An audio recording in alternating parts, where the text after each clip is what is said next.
دینی بیانات، شرعی مسائل، اسلامی وظائف اور عقائد کے متعلق معلومات کے لیے مفتی عزیر گل سکھروی کے چینل کو سبسکرائب کریں۔ بسم اللہ الرحمن الرحیم۔ آج کا ایک مسئلہ ہے، اس کا عنوان ہے کہ وطن اصلی اور وطن اقامت۔ وطن اصلی اور وطن اقامت میں کیا فرق ہے؟ وطن اصلی اسے کہتے ہیں جو اس کا پہلا گھر ہو، اس کا پہلا شہر ہو۔ پھر یہ ہے کہ جب اس نے اس کو چھوڑا وہاں سے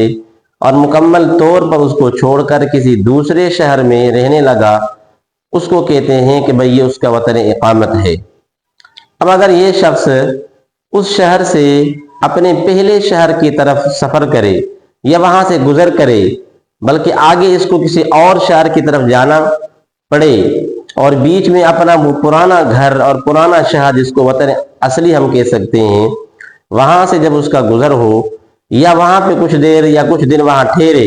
1 دن 2 دن یا 4 دن، تو کیا وہاں پر جو ہے سفری نماز پڑھے گا یا نماز جو ہے پوری پڑھے گا؟ تو اس کا جواب یہ ہے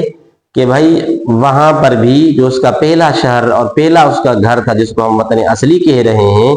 جب وہاں سے گزر کرے گا یا وہاں کچھ دن رہائش کرے گا تو وہاں پر بھی مسافر کی طرح جو ہے نماز پڑھے گا، یعنی سفری نماز پڑھے گا،